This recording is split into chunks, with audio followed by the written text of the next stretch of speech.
Rue de Grenelle, la Chambre. Aussi loin que remontent mes souvenirs, j'ai toujours aimé manger.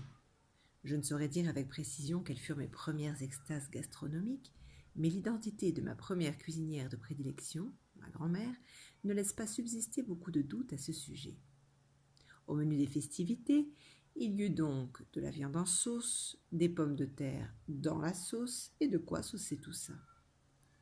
Je n'ai jamais su par la suite si c'était mon enfance ou les ragoûts que je ne parvenais pas à revivre, mais plus jamais je n'ai dégusté aussi avidement, oxymore dont je suis le spécialiste, qu'à la table de ma grand-mère des patates gorgées de sauce, petites éponges délectables. Serait-elle là, cette sensation oubliée qui effleure dans ma poitrine? Suffit-il que je demande à Anna de laisser mariner quelques tubercules dans le jus d'un coq au vin bourgeois? Las, je sais bien que non. Je sais bien que ce que je traque a toujours échappé à ma verve, à ma mémoire, à ma réflexion. Pot-au-feu mirifique, poulet chasseur à sang pâmé, coq au vin étourdissant, blanquette ahurissante, vous êtes bien les compagnons de mon enfance carnivore et sauceuse. Je vous chéris, aimable cocotte aux effluves de gibier, mais ce n'est pas vous que je cherche à présent.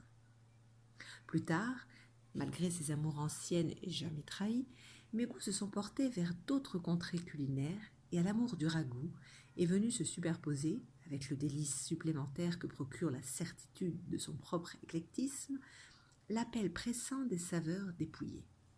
La finesse de la caresse du premier sushi sur le palais n'a plus de secret pour moi, et je bénis le jour où j'ai découvert sur ma langue le velouté enivrant et presque érotique de l'huître qui suit une brisée de pain au beurre salé.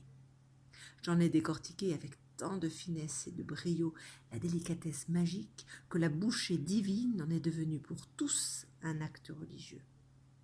Entre ces deux extrêmes, entre la richesse chaleureuse de la daube et l'épure cristalline du coquillage, j'ai parcouru tout le spectre de l'art culinaire, en esthète encyclopédique toujours en avance d'un plat, mais toujours en retard d'un cœur.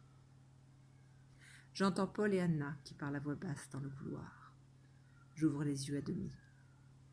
Mon regard rencontre, comme à l'accoutumée, la cambrure parfaite d'une sculpture de Fanjol, cadeau d'anniversaire d'Anna pour mes 60 ans.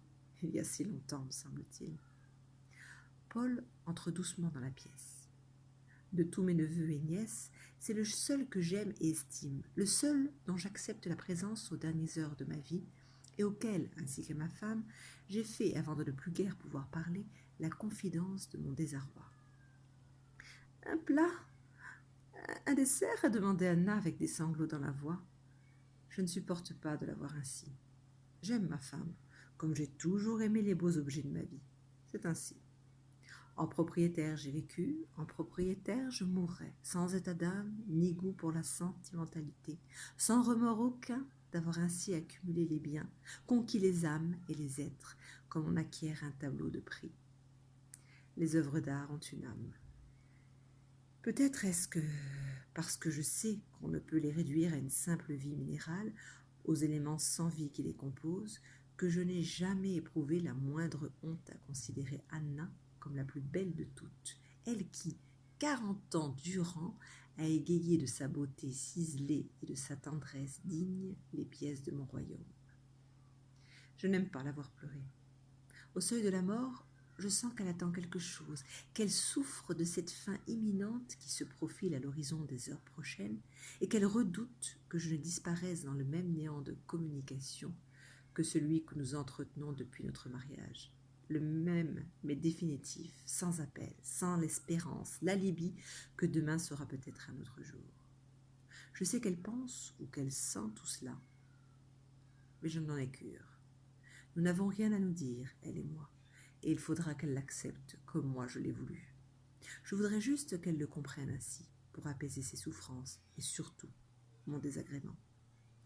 Plus rien n'a d'importance à présent, sauf cette saveur que je poursuis dans les limbes de ma mémoire et qui, furieuse d'une trahison dont je n'ai même pas le souvenir, me résiste et se dérobe obstinément.